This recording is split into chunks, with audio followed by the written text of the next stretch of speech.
శ్రీకృష్ణ జన్మకథ పూర్తి కథ. చాలా కాలం క్రితం మధుర అనే నగరంలో కంసుడు అనే రాజు పాలించాడు. అతడు అతి క్రూరుడు, లోభి, అన్యాయపాలన చేసేవాడిగా ప్రజలందరికీ భయంకరుడిగా పేరుగాంచాడు. అతడి సోదరి దేవకిని వసుదేవునితో వివాహం చేసుకుంది. వివాహం జరిగిన వెంటనే ఆకాశవాణి వినిపించింది. కంసా, దేవకికి పుట్టే 8వ సంతానం నీకు మరణాన్ని తెస్తుంది. ఈ మాటలు విన్న కంసుడు భయంతో కోపంతో ఉక్కిరిబిక్కిరయ్యాడు.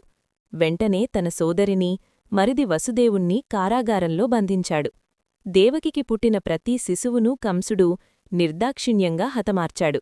ఇలా 7 మంది శిశువులు కంసుడి చేతిలో ప్రాణాలు కోల్పోయారు. కాలం గడిచింది.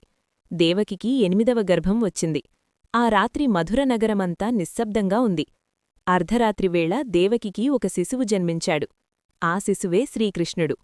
ఆ సమయంలో అద్భుతాలు జరిగాయి. కారాగార తలుపులు తానే తెరుచుకున్నాయి.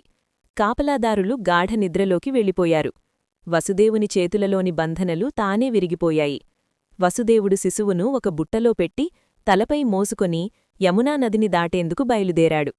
ఆ రాత్రి భారీ వర్షం కురుస్తోంది. నది ఉప్పొంగుతోంది.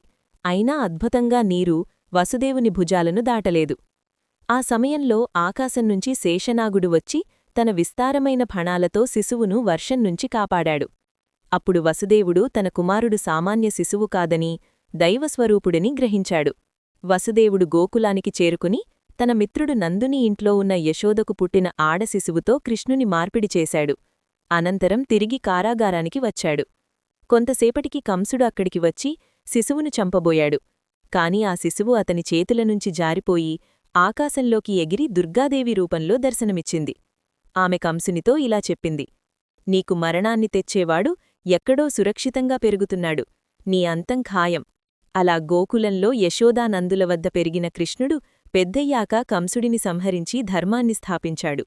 అందుకే ప్రతి సంవత్సరం మనం శ్రీకృష్ణ జన్మదినాన్ని జన్మాష్టమిగా భక్తిభావంతో ఆనందంగా జరుపుకుంటాము. నీతి సందేశం: ధర్మం ఎంత శక్తివంతమైనదైనా చివరికి ధర్మమే గెలుస్తుంది. దేవుడి సంకల్పాన్ని ఎవ్వరూ అడ్డుకోలేరు.